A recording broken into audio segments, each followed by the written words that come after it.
მოგწონთ თქვენი შვილის ტოლებს რო ასე ურტყამეთ? სპორტი? შაბათის ეთერის გამომძიებელი ჟურნალისტის მაკა ჩიხლაძის მიერ ძალოვანი უწყების მაღალჩინოსანთან ჩაწერილი ეს ინტერვიუ იურისტებისთვის არის მძიმე დანაშაულის აღიარებითი ჩვენება. თემურ კუპატაძის მოადგილე ნიკოლოზ სამარღანიშვილი ამბობს, რომ მოქალაქეების ცემა და სახის ძვლების მტვრევა მისთვის სპორტია. 2 თებერვალს თბილისი მოლთან შაბათის ეთერის ტელეოპერატორის გადაღებული ეს ექსკლუზიური კადრები არის პირდაპირ მტკიცებული ხარებას წინააღმდეგ, რომ მან სისხლის სამართლის დანაშაული ჩაიდინა. როდესაც თავდახრილ მოქალაქეს წიხლს ურტყამს. კადრებში ჩანს, რომ განსაკუთრებული სისასტიკით ცნობილი სამარღანიშვილი და ზვიად ხარაზიშვილი ერთად აკონტროლებდნენ მოქალაქეებზე ძალადობას. კადრების გაშიფვრის შემდეგ იურისტები სისხლის სამართლის რამდენიმე დანაშაულზე საუბრობენ.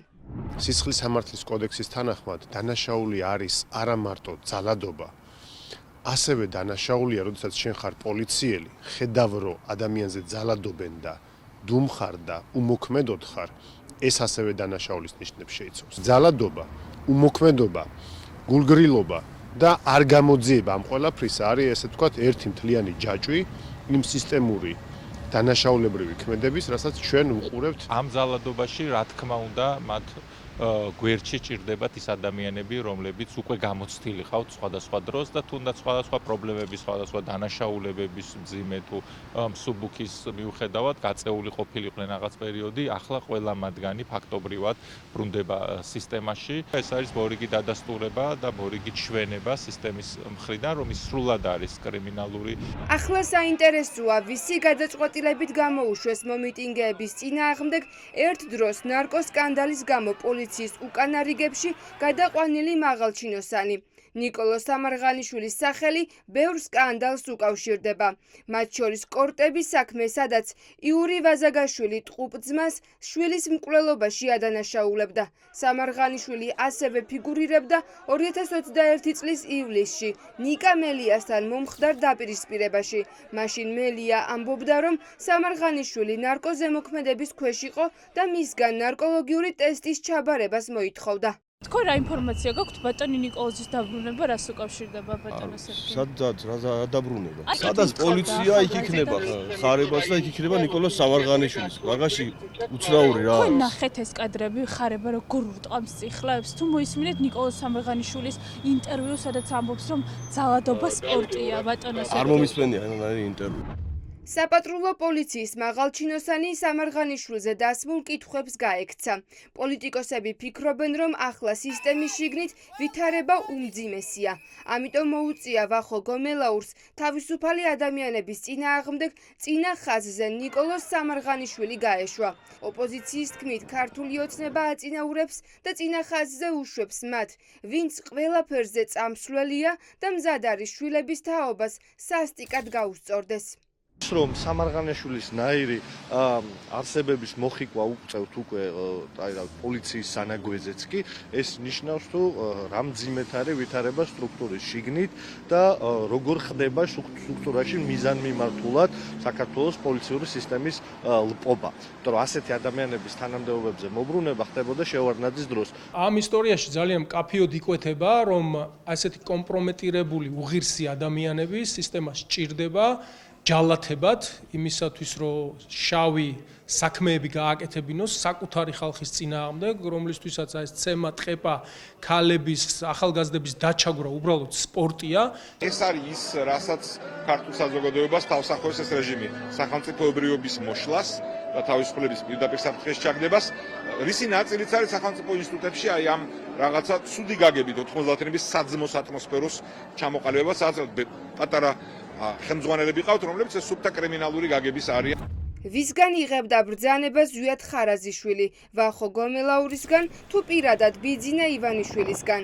2 თებერვალს შაბათის ეთერის გადაღებულ კადრებში ჩანს, რომ ძალადობის პირველი ტალღის შემდეგ სამარღანიშვილი ხარებასთან მიდის და ინფორმაციას აწვდის. ამის შემდეგ ხარებას სამზარს ახორციელებს და სავარაუდოდ დავალებას იღებს. პოლიტიკოსები დარწმუნებულები არიან, რომ სასტიკი მეთოდებით ადამიანების წამება ეს ოლიგარქის დაკვეთაა.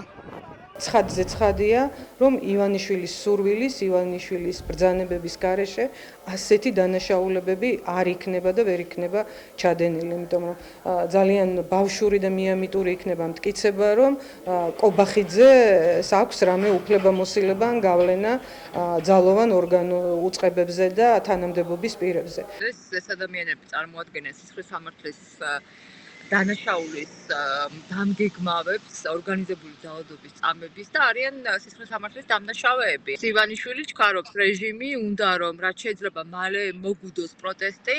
წარმოიდგინეთ აი ეს ადამიანი ცალკე სადღაც ერთ-ერთზე ვიღაცასთან.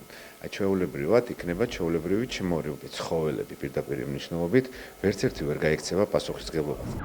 ეს არის მტკიცებულება წამებისა და არაადამიანური მოპყრობის, ხარებას დაჯგუფების მიერ ნაცემი ახალგაზრდები და მათი ადვოკატები სპეციალური საგამოძიებო სამსახურისგან რეაგირებას ითხოვენ.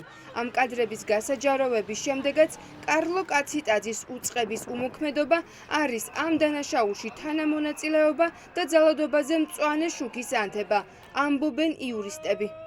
პირდაპირ შემიძლია სამართლებრივად უწოდო მათ მიმართ მოპყრობას არაადამიანური მოპყრობა, წამება ზოგიერთ პირის მიმართ. წამებას და არაადამიანურ მოპყრობას მით უმეტეს, როდესაც ამას ახორციელებს ძალოვანი სტრუქტურის თანამშრომელი, მით უმეტეს ხელმძღვანელი პირი, სამსახურებრივი მდგომარეობის გამოყენებით, ძალადობით, უფლებამოსილების გადამეტებით 15 წლიანი ხანდაზმულობის სვადა აქვს. სპეციალური საგამოძიებო სამსახური მათ უთებს მწვანე შუქს. ეჭვი მაქვს, რომ გამოძიებაც ვერ დაიწყეს, იმიტომ რომ ისინი ვერ გაბედავენ პოლიციის მაღალჩინოსნების დაბარებას, რადგან სისტემა დგას ამ ჯალათებზე. პირი ვისაც ხარებამ იძალა და 28 წლის მამუკა დიასამიძია, რომელიც შაბათის ეთერთან გამაოგნებელ სისასტიკეზე ყვება. შაბათის ეთერის მიერ გადაღებულ უწყვეტ კადრში კარგად ჩანს, რომ კონტაქტი ხარაზიშვილის მოქნეულ წიხლსა და დაკავებულ დემონსტრანტს შორის ნამდვილად შედგა. ამ ფაქტების შესახებ სპეციალურ საგამოძიებო სამსახურში მორიგი ფორმალური გამოძიება დაიწყო. უცნობია კარლო კაციტაძე გაბედავს თუ არა ზვიად ხარაზიშვილის გამოკითხვაზე დაბარებას.